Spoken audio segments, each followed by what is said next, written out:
Ang marahang kaluskos ng silver na tray sa mamahaling sahig na gawa sa Nara ang unang tunog na sumira sa katahimikan ng pasilyo.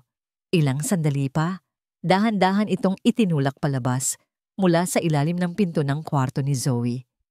Nananatiling hindi nagalaw ang lahat ng pagkain. Ang maliit na piraso ng inihaw na salmon, ang asparagus na maingat na inayos, at ang kanin na hinulma na parang bituin. Lahat ay malamig na, isang testamento ng isa na namang kabiguan.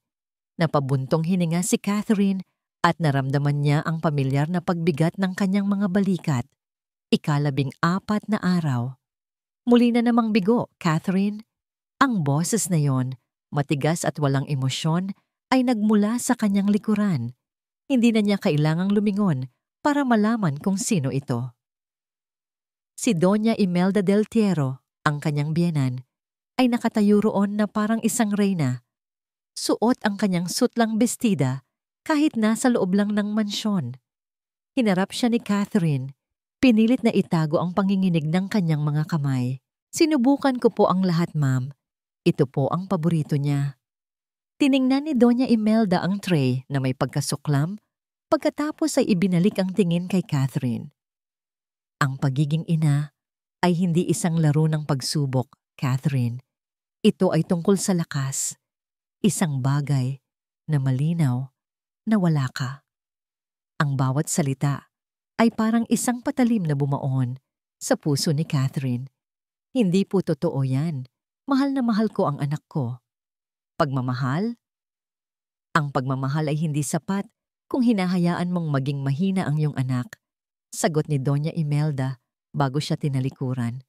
Ang isang Del Tiero ay hindi nagpapatalo sa ganito. Ayusin mo to. Naiwan si Catherine na mag-isa sa malawak at tahimik na pasilyo. Ang mga salita ng kanyang biyenan ay umalingaw-ngaw sa kanyang isipan. Ang bawat sulok ng mansyon na ito ay sumisigaw ng karangyaan. Mga naglalakihang painting, mga antigong florera, mga kumikinang na chandelier. Ngunit para sa kanya, ang lahat ng ito ay isang malamig na hawla lamang. Biglang nag-ring ang kanyang cellphone, isang pamilyar na numero mula sa ibang bansa. Si John, bumilis ang tibok ng kanyang puso sa pag-asa. Hello! Sagot niya. Ang boses ay bahagyang nanginginig. Kat, how is she?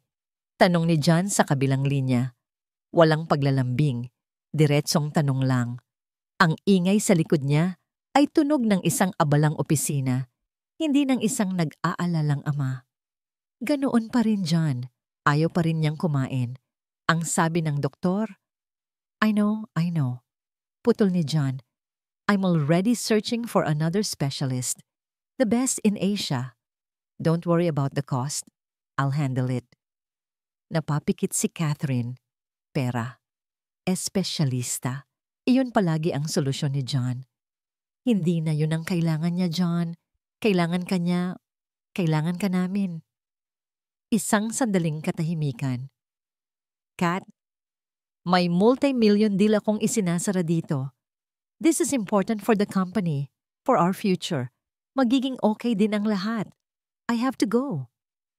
At ibinaba na niya ang tawag. Napatitig na lang si Catherine sa kanyang cellphone. Nararamdaman ang luhang nagbabadyang tumulo.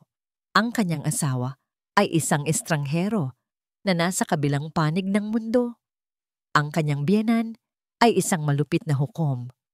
At ang kanyang anak, ang kanyang munting si Zoe, ay unti-unting nawawala sa kanya. Gabi na. Ang buong mansyon ay nababalot na sa dilim at katahimikan. Hindi makatulog si Catherine. Dinala siya ng kanyang mga paa pabalik sa tapat ng kwarto ng kanyang anak. Hindi niya alam kung bakit, pero idinikit niya ang kanyang tainga sa matigas at malamig na kahoy ng pinto. Sa una, wala siyang narinig, kundi ang sarili niyang paghinga. Ngunit pagkatapos, may isang mahinang tunog. Isang bulong, ang boses ng kanyang anak. Daddy, please come home. Ang mga salita ay tila isang punyal na sumaksak sa puso ni Catherine. Please, don't leave me, Daddy. I'm scared. Sa sandaling iyon, Bumuhos ang mga luha ni Catherine. Hindi na luha ng kalungkutan, kundi luha ng isang malinaw na katotohanan. Hindi doktor ang kailangan ng kanyang anak. Hindi rin ang pinakamamahaling pagkain sa mundo. Ang sakit ni Zoe ay hindi matatagpuan sa anumang medical na libro. Ang sakit niya ay takot. At ang gamot ay pagmamahal na hindi nabibili ng pera. Pinunasan niya ang kanyang mga luha. Habang nakatayo sa dilim ng pasilyo, isang desisyon ang nabuo sa kanyang puso. Isang desisyon na pinanday ng desperasyon at pag-ibig ng isang ina. Tapos na ang pagsunod sa mga malamig na patakaran ng mansyon. Tapos na ang pag-asa sa mga solusyon na walang puso. Gagawin niya ang isang bagay na hindi niya kailanman ginawa. Susuwayin niya si Doña Imelda. Kinabukasan, hindi hinintay ni Catherine ang pagsikat ng araw. Bago pa man magising ang mga kusinero at hardinero, tahimik na siyang lumabas ng mansyon, dala ang isang lumang listahan ng mga ahensya na matagal na niyang itinatago. Hindi siya nagpunta sa mga kilala at mamahaling ahensya na karaniwang kinukuha ng mga deltiero. Sa halip, nagtungo siya sa isang maliit na opisina sa isang masikip na kalye sa Quiapo. Isang lugar na hinding-hindi tutuntungan ni Doña Imelda. Pagkatapos ng ilang oras ng pagkabigo, isang pangalan ang ibinigay sa kanya. Isang rekomendasyon na may kasamang pag-aalinlangan. Hindi po siya dumaan sa training namin, ma'am, sabi ng babae sa ahensya. Pero kung puso po ang pag-uusapan, wala na po kayong hahanapin pang iba. At doon, sa isang maliit at maingay na karinderya, nakilala ni Catherine si Rosa Menzo. Si Rosa ay isang babaeng may edad na, ang kanyang mukha ay may mga guhit na ng panahon, at ang kanyang mga kamay ay magaspang, halatang sanay sa mabibigat na gawain.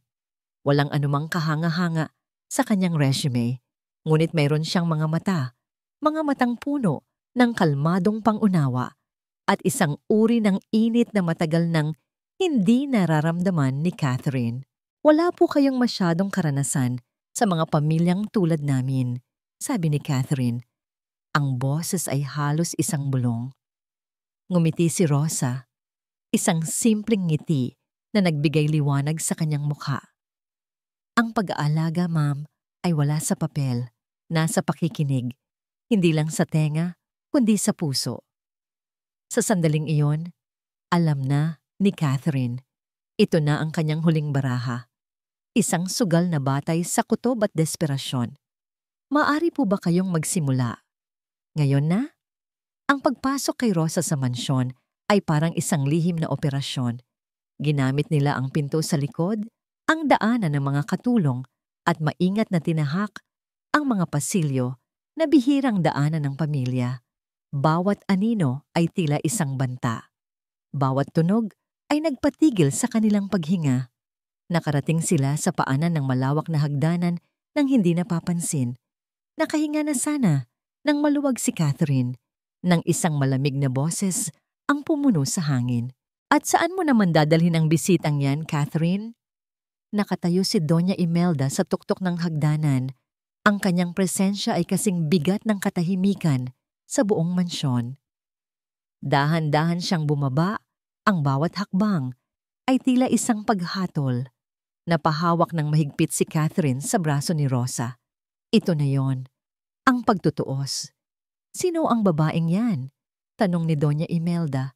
Ang kanyang mga mata ay matalim na nakatitig kay Rosa mula ulo hanggang paa na may halatang pagkamuhi. Hindi mo ba alam ang mga patakaran dito?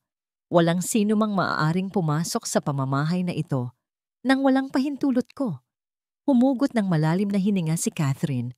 Naramdaman niya ang panginginig sa kanyang buong katawan, ngunit nang magsalita siya, ang kanyang boses ay buo at matatag sa kauna-unahang pagkakataon. Siya po si Rosa Menzo, ma'am. Sabi niya, humakbang ng bahagya para protektahan si Rosa. Ang bago pong tagapag-alaga ni Zoe, isang nakakabinging katahimikan.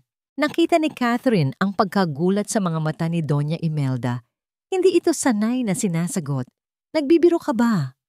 Ang boses ni Doña Imelda ay puno ng lason. Pagkatapos ng lahat ng pinakamagagaling na doktor, isang matandang probinsyana ang iaasa mo sa aking apo? Sinubukan na po natin ang lahat ng paraan ninyo, sagot ni Catherine.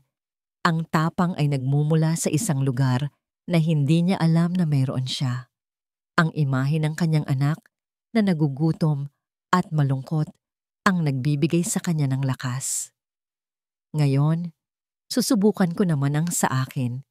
Hinarap niya ang kanyang biyenan, mata sa mata. Gagawin ko ang lahat para sa anak ko, ma'am. Lahat. Tinitigan siya ni Doña Imelda. Ang kanyang muka ay isang maskara ng galit. Ilang sandali silang nagkatitigan, isang digmaan ng kalooban sa gitna ng marangyang bulwagan. Sa huli, si Doña Imelda ang unang bumitaw ng tingin. Isang mapait na ngiti ang sumilay sa kanyang mga labi. Sige, sabi niya. Ang salita ay kasing talim ng isang kutsilyo. Patunayan mo.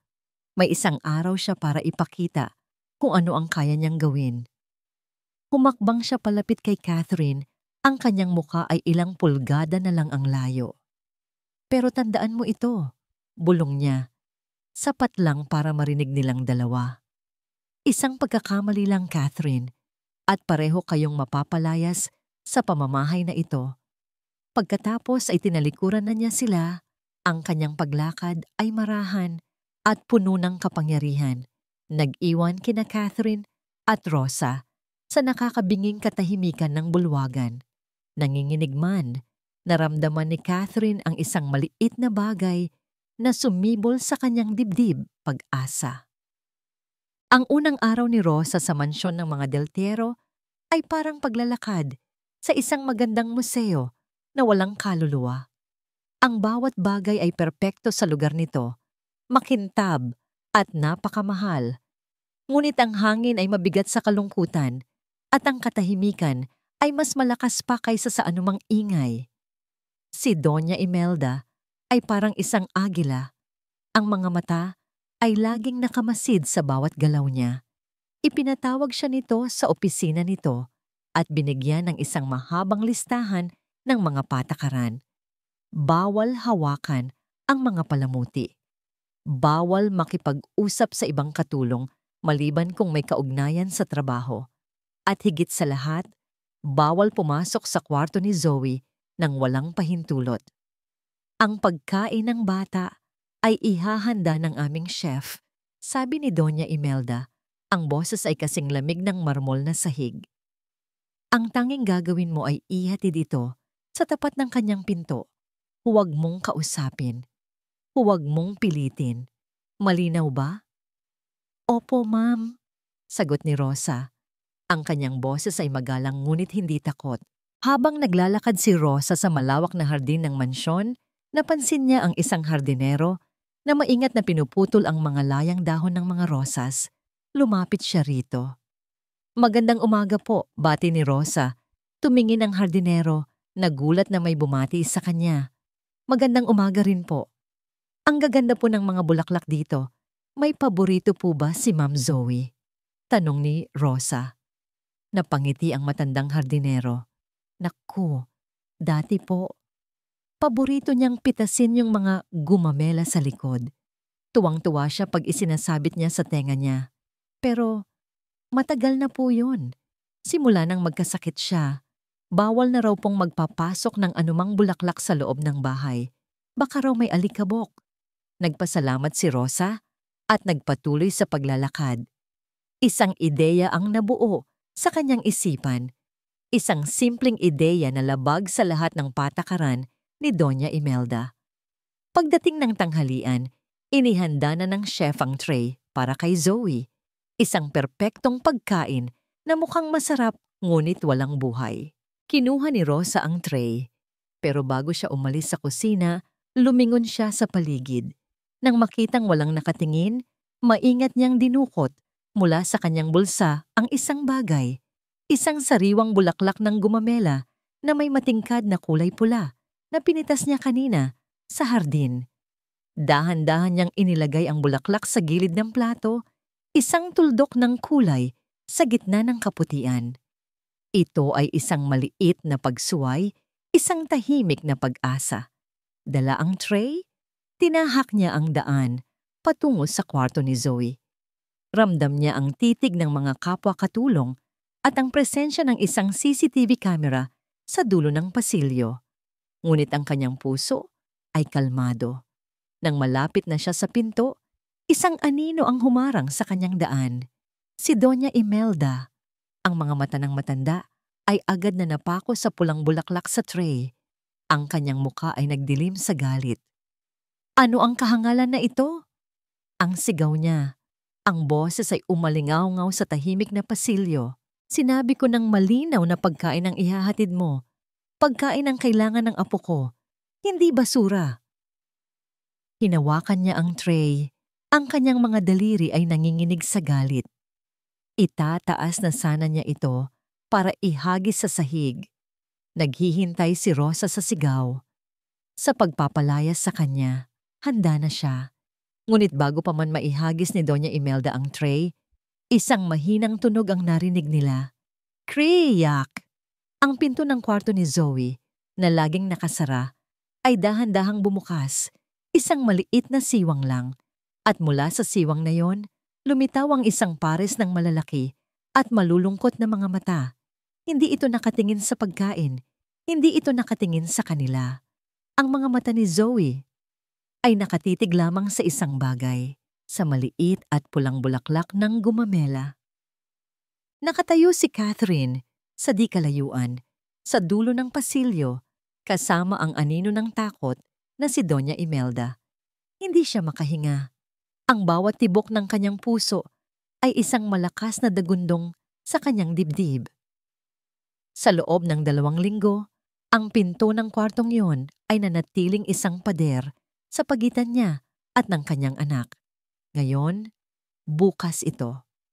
Nakita niya kung paanong ang mga mata ni Zoe ay nakapako sa bulaklak. Isang bagay na kasing simple ng isang bulaklak ang nagtagumpay, kung saan nabigo ang mga espesyalista at mamahaling laruan. Hindi nagsalita si Rosa. Dahan-dahan at may sukdulang pag-iingat na parang naglalakad sa manipis na yelo. Inilapag niya ang tray sa sahig sa tapat ng pinto. Pagkatapos ay dahan-dahan siyang umatras, nagbibigay ng espasyo. Isang maliit na kamay ang lumabas mula sa siwang ng pinto. Nanginginig ito habang inaabot ang bulaklak. Kinuha ito at muling nagsara ang pinto. Walang nagsalita. Si Doña Imelda ay nanatiling hindi gumagalaw. Ang kanyang mukha ay hindi mabasa. Ngunit sa unang pagkakataon, hindi siya sumigaw. Hindi niya pinalaya si Rosa. Kinahapunan, muling naghanda si Rosa. Ngunit sa pagkakataong ito, hindi siya pumunta sa pangunahing kusina. Pumunta siya sa lumang kusina para sa mga katulong sa likod bahay. Doon, sa isang lumang kaldero, nagsimula siyang magluto. Hindi ito isang komplikadong pagkain, lugaw. Isang simpleng lugaw na may manok at hiniwang luya. Ngunit ang amoy nito, ang amoy na yon ay tila may dalang mahika. Ang bango ng luya at pinakuluang bigas ay kumalat sa buong mansyon, isang mainit at pamilyar na amoy na sumuway sa karaniwang malamig na hangin ng bahay. Para kay Catherine, ang amoy na yon ay isang alaala. Naalala niya ang kanyang pagkabata, ang kanyang ina na nagluluto ng lugaw para sa kanya tuwing siya ay may sakit. Isang simpleng buhay, ngunit puno ng init at pagmamahal. Dala ni Rosa ang isang maliit na mangkok ng mainit na lugaw at kumatok ng marahan sa pinto ni Zoe. Zoe, apo, mahinang sabi niya. Naghanda ako ng lugaw. Paborito ito ng anak ko sa probinsya. Hindi mo kailangang kainin kung ayaw mo. Gusto ko lang na naamoy mo. Iniwan niya ang mangkok sa labas ng pinto at umupo sa sahig, ilang talampakan ng layo at naghintay. Pagkaraan ng ilang minuto, bumukas muli ang pinto. Inilabas ni Zoe ang mangkok, ngunit hindi nagsara ang pinto. Sumilip siya kay Rosa. Ang kanyang mga mata ay puno ng pag-usisa. Pumasok si Rosa sa loob ng kwarto. Hindi niya pinansin ang mangkok. Umupo siya sa sahig sa isang sulok at nagsimulang magkwento. Alam mo ba, sa amin, may isang maliit na ibon na maya na gumawa ng pugad sa aming bintana. Mahinang simula niya. Araw-araw, pinapanood namin siya ng anak ko. Inaalagaan niya ang kanyang mga inakay, hinahanapan ng pagkain, kinakantahan. Si Catherine ay nakatayo sa labas. Ang kanyang tainga ay nakadikit sa pinto. Pinipigilan ang kanyang mga hikbi. Si Doña Imelda ay nakatayo sa likod niya. Ang kanyang mukha ay isang blangkong maskara, ngunit hindi siya umaalis. Sa loob ng kwarto, kinuha ni Zoe ang kutsara. Dinala niya ito sa kanyang nanginginig na mga labi at sumubo. 1, 2, 3 kutsara. Sa labas ng pinto, napaluhod si Catherine sa sahig. Ang kanyang mga kamay ay nakatakip sa kanyang bibig habang tahimik siyang umiiyak. Mga luha ng pasasalamat, ng ginhawa, ng isang pag-asang matagal nang nawala. Nang biglang, isang malakas na boses ang bumasag sa sandali. "What is happening here, Catherine?" Napatayo si Catherine.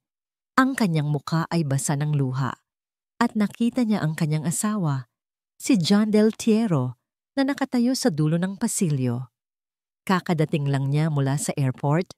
Ang kanyang mamahaling suit ay lukot-lukot at ang kanyang mukha ay puno ng pagkalito at inis.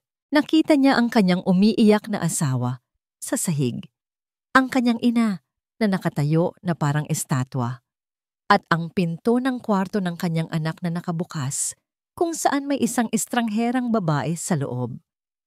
Ang kanyang malamig at may autoridad na tanong ay bumagsak sa pasilyo na parang isang blok ng yelo, nagbabantang durugin ang munting init na kasisimula pa lang mabuo. Napanood ni Doña Imelda ang buong eksena na parang isang manunood sa isang dula na hindi niya isinulat. Ang pagbukas ng pinto, ang lugaw, ang pag-iyak ni Catherine, lahat ay isang paglabag sa kaayusang matagal na niyang itinatag. At ngayon, ang pagdating ni John, ang kanyang anak, ang CEO, ang tagapagmana, ang siyang maglalagay ng lahat pabalik sa ayos. "John, mabutit dumating ka," sabi ni Doña Imelda. Ang kanyang boses ay muling naging matatag at may autoridad. Lumapit siya sa kanyang anak. Sinadya na hindi pansinin si Catherine na para bang isa lamang itong kasangkapan. "Nakikita mo ba ang kaguluhang ito? Ang iyong asawa ay nagpasok ng isang kung sino lang sa pamamahay na ito." Humarap si John kay Catherine. Ang kanyang mukha ay nagpapakita ng pagod at pagkadismaya. "Cat, I thought we agreed. Ang pinakamagagaling na doktor lang." "Sinubukan na natin yun, John. Walang nangyari," sagot ni Catherine. Tumatayo na mula sa sahig. Ang kanyang boses ay puno ng pakiusap. "Siya, si Rosa." Nagawa niyang pakainin si Zoe. Bago pa makasagot si John, pumasok si Rosa sa eksena. Lumabas siya mula sa kwarto ni Zoe. Dahan-dahang isinara ang pinto sa kanyang likuran. Ang kanyang mukha ay kalmado, ngunit ang kanyang mga mata ay may bakas ng kalungkutan nang makita niya ang tensyon sa pasilyo. "Sino ka?" tanong ni John, direkta kay Rosa. "Siya ang sinasabi kong manggagantso," sabad ni Doña Imelda. Itinuturo si Rosa. "Isang probinsyana na gumagamit ng kung anong mahika para linlangin tayo." Ano ang alam ng isang probinsyana sa pag-aalaga ng isang Del Tiero? Ang tanong ay puno ng pangiinsulto. Idinisenyo para ipahiya si Rosa. Huminga ng malalim si Rosa. Tumingin siya hindi kay John, kundi direkta sa mga mata ni Doña Imelda. Sa ilalim ng matinding liwanag ng chandelier sa pasilyo, ang kanyang mukha ay naging malinaw. "Ang alam ko lang po ay makinig," sagot ni Rosa. Ang kanyang boses ay mahinahon ngunit malinaw. Ang boses na yon, ang mga salitang yon.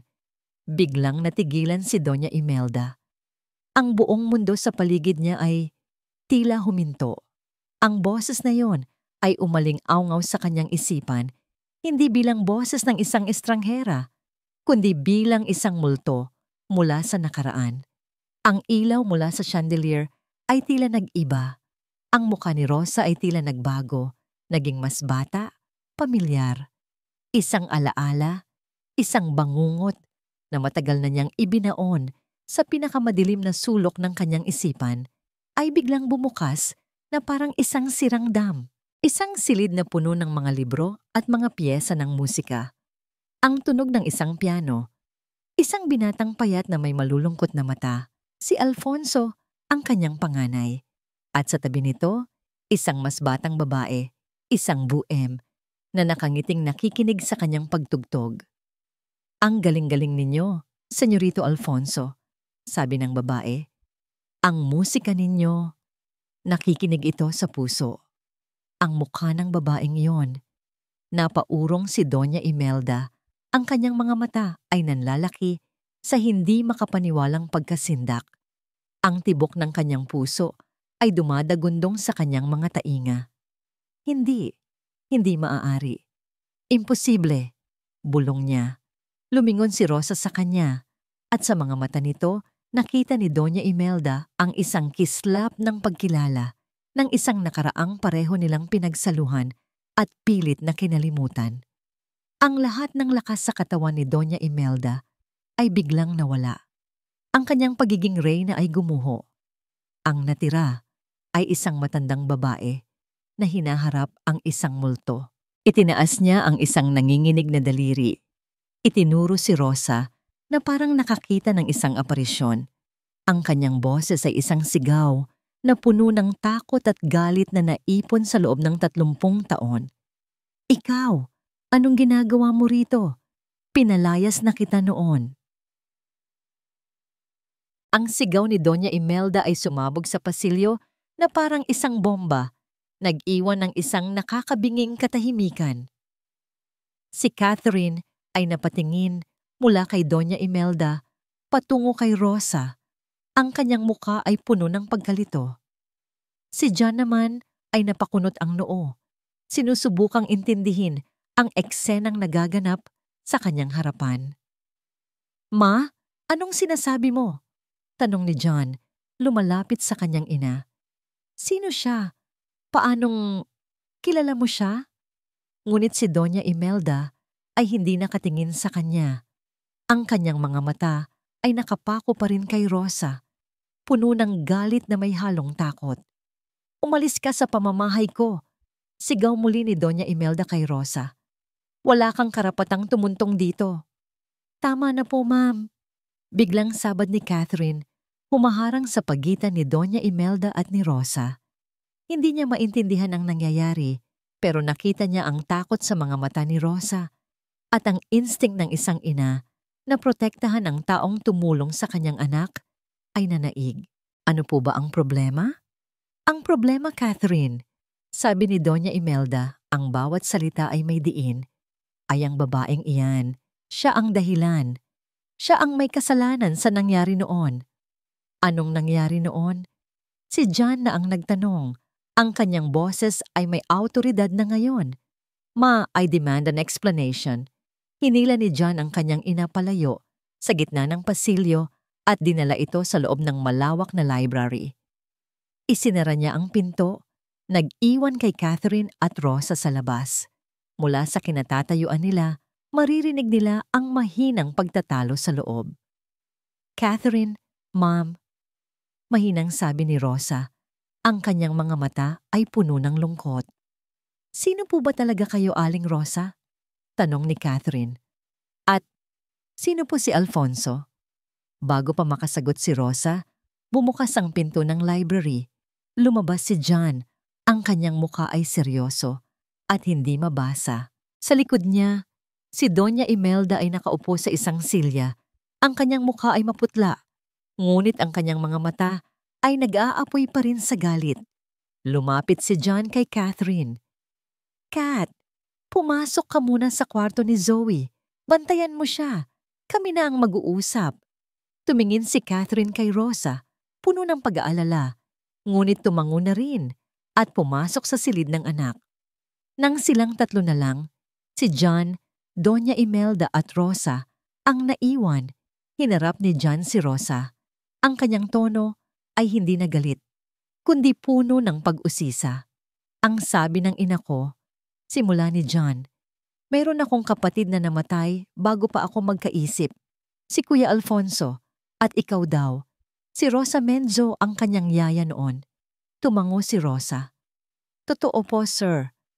At sinabi rin niya, patuloy ni John, na pinalayas ka dahil sa iyong kapabayaan, dahil kinonsinti mo raw ang kanyang kahinaan na naging sanhi ng kanyang pagkamatay.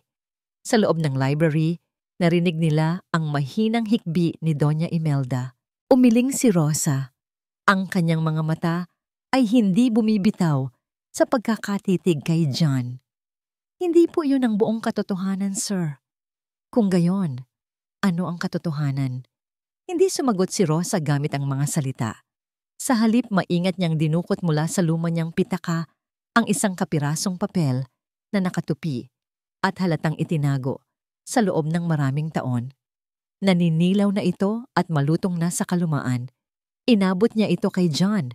Binuksan ito ni John. Ito ay isang drawing, isang sketch na gawa sa uling, nagpapakita ng isang batang lalaki na nakangiti habang tinutugtog ang isang piano. Ang sining ay simple, ngunit puno ng buhay at emosyon. Kahit hindi niya nakilala, alam ni John na ito si Alfonso. Nang baligtarin niya ang papel, may nakita siyang sulat kamay ng isang bata. Ang tinta ay medyo kumupas na, ngunit nababasa pa rin. Para kay Kuya John, sana maintindihan mo. Napatingin si John mula sa papel patungo kay Rosa. Ang kanyang isip ay naguguluhan. Ano to? Ano ang ibig sabihin nito? Si Senyorito Alfonso po ang gumuhit niyan. Mahinang paliwanag ni Rosa. May luhang namumuo sa kanyang mga mata. Ibinigay niya sa akin bago ang gabing iyon. Ang gusto niya lang po ay maintindihan ninyo balang araw na ang pagtugtog at pagguhit ay hindi kahinaan. Iyon po ang kanyang kaligayahan. Iyon po ang kanyang kaluluwa.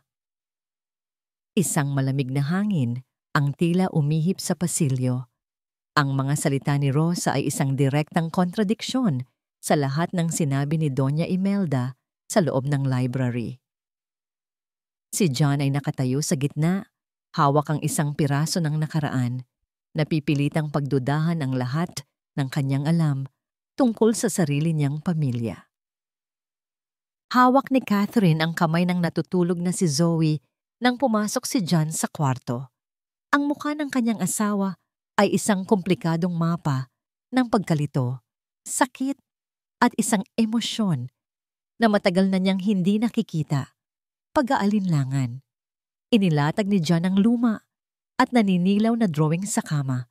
Sa tabi ni Zoe, tingnan mo to, Kat. Tiningnan ito ni Catherine. Ang imahe ng masayang batang lalaki sa piano at ang mga salita sa likod nito ay tila isang susi sa isang lihim na silid na matagal nang nakakandado. John, ano ang ibig sabihin nito? Hindi ko alam. Pag-amin ni John, ang boses ay mahina. Umupo siya sa gilid ng kama. Sa buong buhay ko, ang tanging alam ko ay ang negosyo, ang pangalan ng pamilya. Ngayon, parang may isang buong kabanata ng buhay ko na pinunit at itinago sa akin. Nakita ni Catherine ang siwang. Ang unang siwang sa pader na matagal nang itinayo ni John sa pagitan nila. Maaaring si Rosa ang makapagpaliwanag, sabi niya nang may pag-asa. Maaring siya ang makakatulong sa atin na maintindihan. Para kay Zoe. Ngunit bago pa man may mamuong pag-asa, isang malakas na katok sa pinto ang sumira sa sandali. Pumasok si Doña Imelda. Hindi na maputla, kundi ang mukha ay matigas na parang bato. Ang kanyang mga mata ay hindi nakatingin kay John, kundi direkta kay Catherine. Lumabas ka, Catherine. Kailangan kong kausapin ang anak ko, nang kami lang. Ang utos ay malinaw. Nag-aalangan, tumingin si Catherine kay John na bahagyang tumangulang. Hinalikan niya si Zoe sa noo at lumabas. Isinara ang pinto sa kanyang likuran. Sa loob ng kwarto, ang katahimikan ay mabigat. "Ano ang plano mo, John?" Tanong ni Doña Imelda. Ang boses ay walang emosyon. "Kailangan nating malaman ang totoo, Ma." Sagot ni John, hindi makatingin sa ina. Isang mapait na tawa ang kumawala kay Doña Imelda. Ang katotohanan? Ang katotohanan ay ang babaeng iyan ay isang lason. Dati na niyang sinira ang pamilyang ito at gagawin niya ulit. Lumapit siya kay John.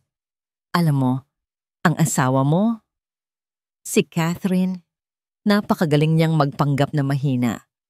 Pero alam mo ba kung saan siya galing? Isang dampa sa probinsya, isang pamilya na walang-wala. Ako ang pumulot sa kanya. Ako ang nagbigay sa kanya ng pangalang Del Tiero." Napatayo si John. "Ma, anong kinalaman niyan dito?" "Lahat." Ang boses ni Doña Imelda ay biglang tumaas. "Mayroon akong hawak na mga dokumento, mga litrato. John, mga patunay ng kahirapan na pilit niyang itinatago. Isang salita ko lang sa media at ang perpektong pamilya na iniingatan mo ay madudurog. Ang reputasyon mo, ang kumpanya, lahat ay babagsak." Hindi makapaniwala si John. "You're blackmailing me? Sarili mong anak? Pinoprotektahan ko ang pamilyang ito." Sigaw ni Doña Imelda. Mula sa mga taong tulad niya at tulad ng babaeng iyon sa labas. Ngayon, mamili ka dyan, ang nakaraan ng asawa mo at ang kinabukasan ng kumpanya o ang salita ng isang hamak na katulong. Si John ay napasandal sa pader na parang sinuntok sa sikmura. Ang kanyang buong mundo, ang kanyang imperyo na binuo sa pundasyon ng pangalan ng Del Tiero ay biglang naging napakarupok. Ang lahat ng kanyang pinaghirapan ay nakasalalay sa isang desisyon. Lumabas siya ng kwarto, ang kanyang mukha ay isang blangkong maskara. Dinaanan niya si Catherine na naghihintay sa pasilyo na para bang hindi niya ito nakikita. "Guards!" Sigaw niya. 2 security guard na nakasuot ng itim na uniforme ang mabilis na lumapit. "John, anong ginagawa mo?" Tanong ni Catherine. Ang takot ay gumagapang sa kanyang boses. Hindi siya pinansin ni John.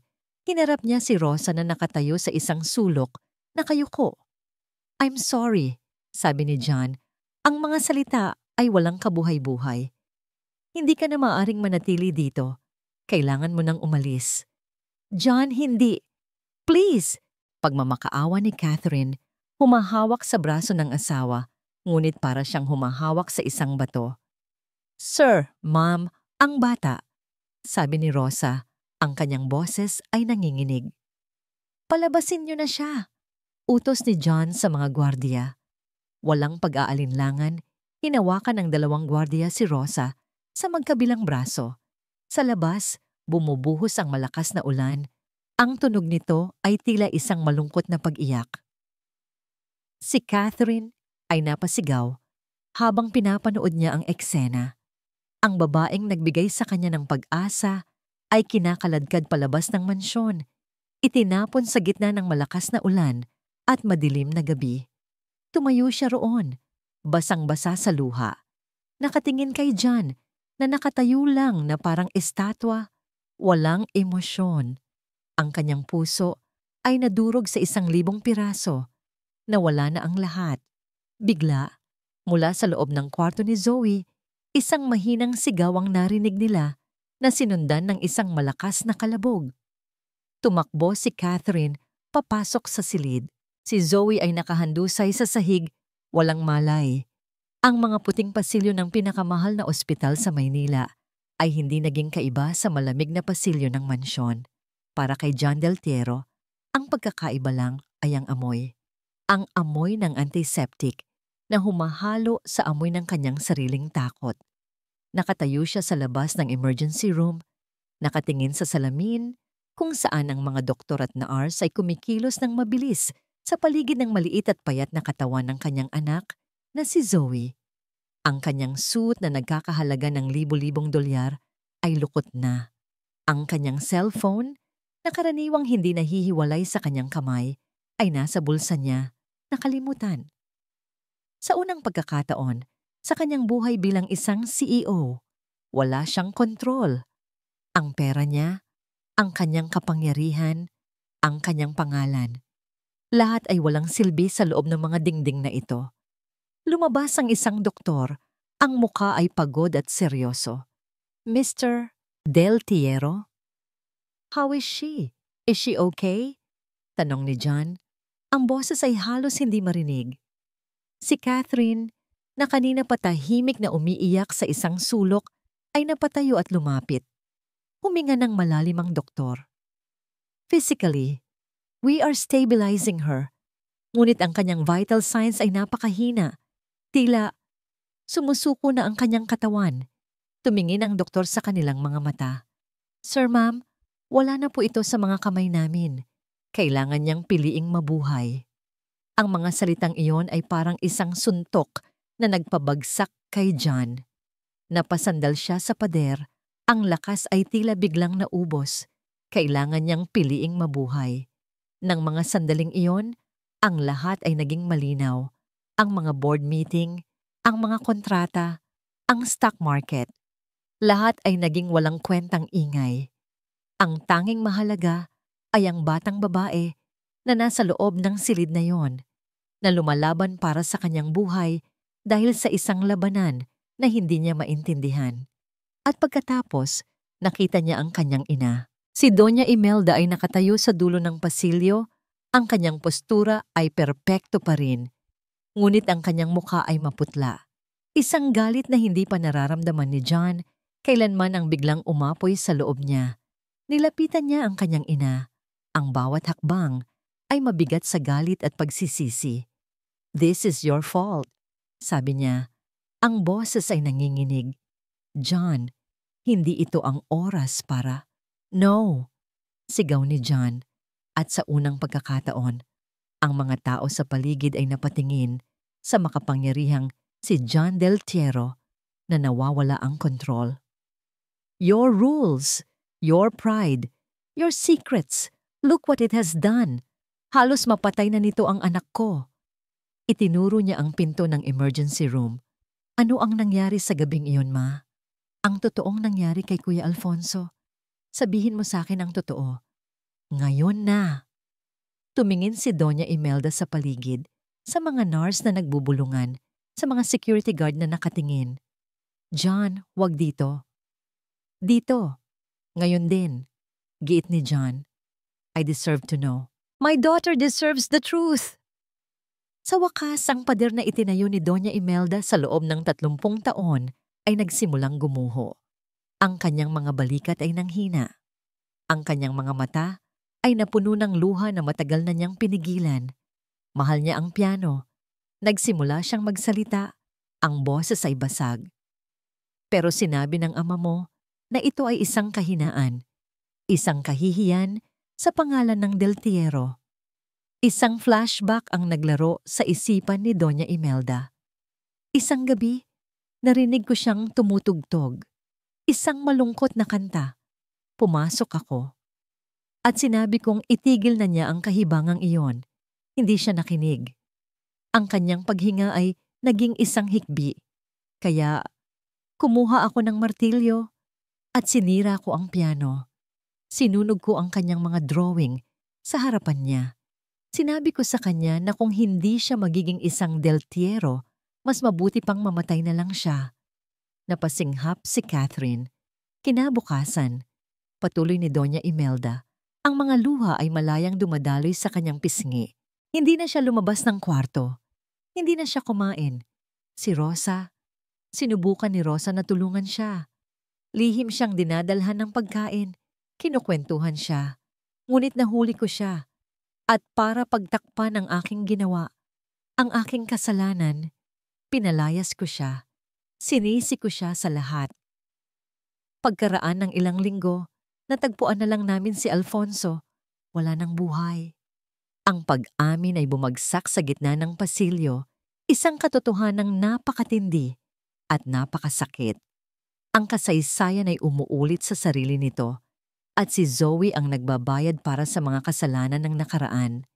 Napatitig si John sa kanyang ina, hindi na bilang isang anak, kundi bilang isang estranghero na nakatingin sa isang halimaw na nilikha ng kalungkutan at pagmamataas. Pagkatapos, tumalikod siya mula sa kanyang ina. Walang sinabing anuman.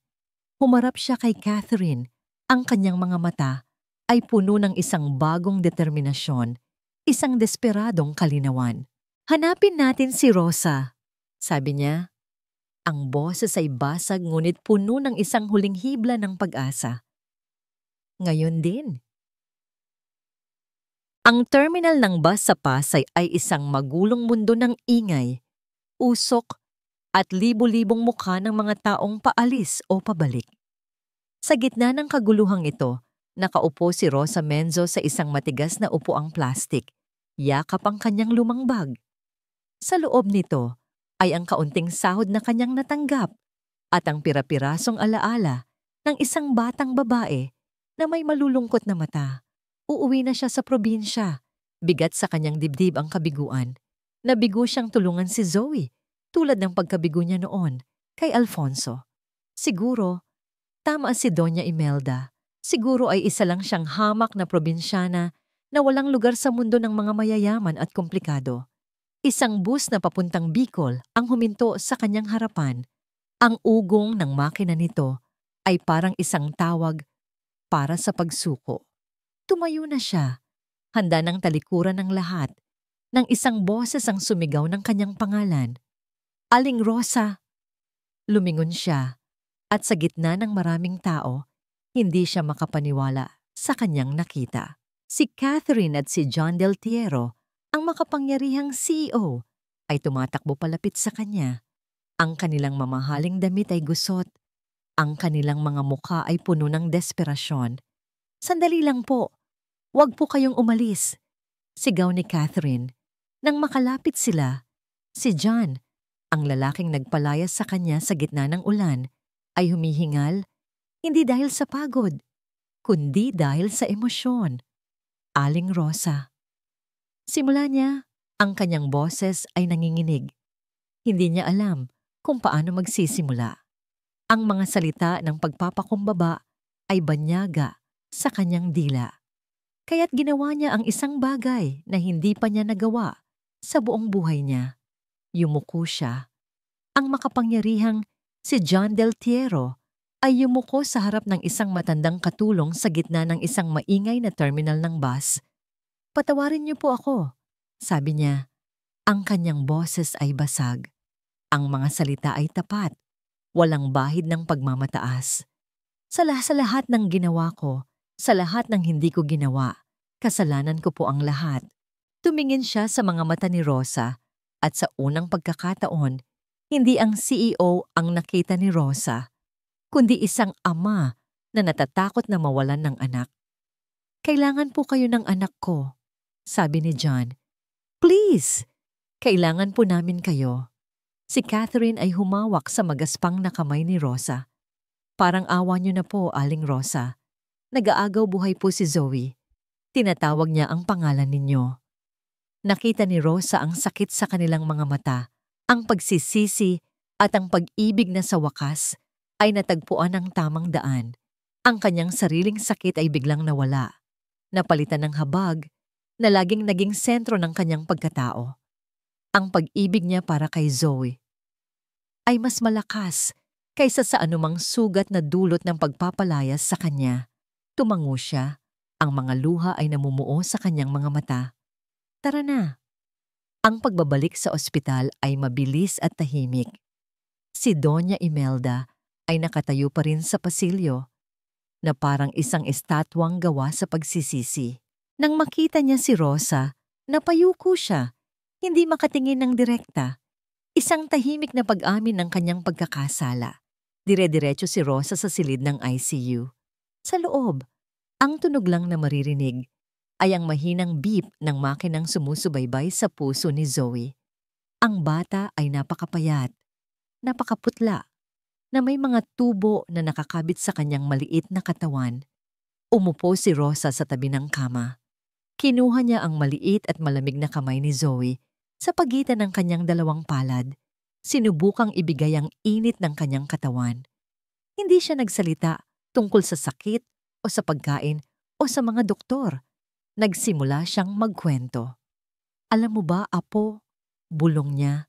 Ang kanyang boses ay mahinahon at puno ng pagmamahal.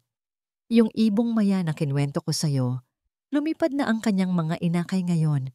Nakita ko silang lumipad mula sa pugad. Sa una takot sila, pero hindi sila binitiwan ng kanilang ina. Nandoon lang siya, lumilipad sa tabi nila, binabantayan sila. Ikinuwento niya ang tungkol sa mga bulaklak sa kanyang hardin sa probinsya, ang amoy ng lupa pagkatapos ng ulan, ang tamis ng hinog na mangga. Ikinuwento niya ang mga bagay na simple, totoo at puno ng buhay. Sa labas ng salamin, nakatingin sina John at Catherine, magkahawak kamay. At kahit gaano kalayo ang liparin ng mga inakay, pagpapatuloy ni Rosa, laging may isang pugad na naghihintay sa kanilang pagbabalik. Isang lugar kung saan ligtas sila, kung saan mahal na mahal sila. Habang nagsasalita siya, isang bagay ang nangyari. Isang daliri sa kamay ni Zoe ang bahagyang gumalaw. Pagkatapos, ang mga pilik mata nito ay nanginig. At dahan-dahan, isang butil ng luha ang gumulong mula sa gilid ng mata ni Zoe, dumaloy sa kanyang pisngi. Isang luha ng pagkilala, ng pag-asa, ng isang batang kaluluwa na sa wakas ay naramdamang hindi na siya nag-iisa. Lumipas ang ilang linggo. Ang malamig at nakakakabang hangin sa mansyon ng mga Deltiero ay unti-unting napalitan ng isang bagong uri ng katahimikan. Isang katahimikang hindi na nagmumula sa takot o kalungkutan, kundi sa kapayapaan. Si Zoe ay nakaupo sa kanyang kama, medyo payat pa rin, ngunit ang kanyang mga mata ay mayroon ng kislap na matagal nang nawala. Sa kanyang kandungan ay isang libro ng mga kwentong pambata. Sa tabi niya, nakaupo ang kanyang ama.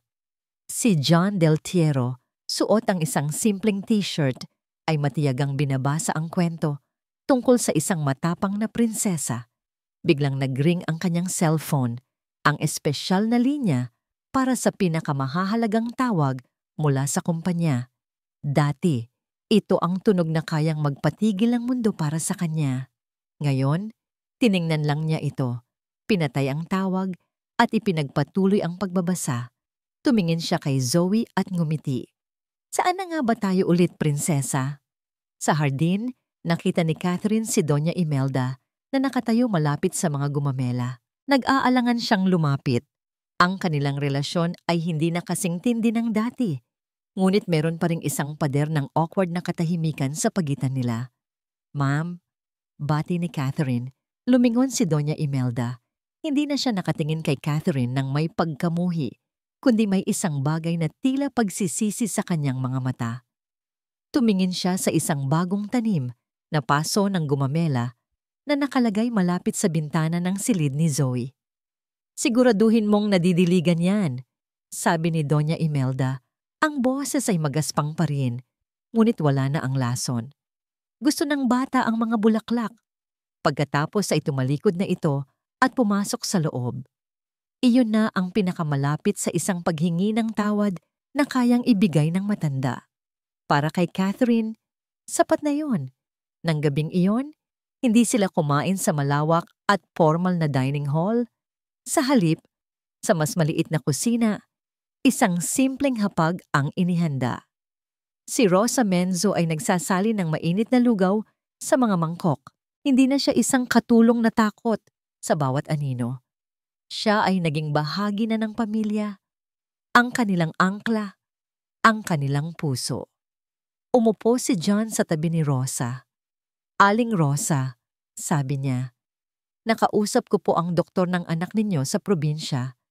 Ang Deltiero Foundation na po ang sasagot sa lahat ng gastos ng kanyang operasyon at pagpapagaling. Napahinto si Rosa. Tumingin siya kay John. Ang kanyang mga mata ay biglang napuno ng luha. Mga luha ng pasasalamat na hindi niya kayang isatinig. Salamat po, Sir John. Iyon lang ang tangi niyang nasabi. Umupo silang lahat sa paligid ng maliit na mesa. Si John, si Catherine at si Zoe at si Rosa. Ang amoy ng lugaw ay pumuno sa silid. Hindi na lang amoy ng pagkain, kundi amoy ng tahanan. Kumuha ng isang kutsara si Zoe at sumubo. Pagkatapos ay ngumiti siya sa kanyang mga magulang. Ang nangiting iyon, ang simpleng nangiting iyon, ay mas mahalaga pa kaysa sa lahat ng ginto at kayamanan na nakatago sa vault ng mga Del Tiero. Sa ilalim ng mesa, hinawakan ni John ang kamay ni Catherine. Pinisil niya ito ng mahigpit. Isang tahimik na pangako, isang pag-amin sa mga pagkakamali, isang pasasalamat para sa pangalawang pagkakataon. Tumingin si John sa paligid ng mesa, sa kanyang asawa na natagpuan na ang kanyang lakas, sa kanyang anak na muling natutong ngumiti, at kay Rosa, ang babaeng nagturo sa kanila ng isang bagay na hindi kayang bilhin ng pera. Naintindihan niya sa wakas, ang kanyang imperyo ay hindi ang mga nagtataasang gusali sa Makati o ang mga numero sa stock market. Ang kanyang tunay na yaman, ang kanyang pinakadakilang pamana, ay narito mismo sa mesang ito, sa loob ng 4 na sulok ng kusinang ito, sa bawat subo ng mainit na lugaw. Ito ang tahanan. Ito ang lahat.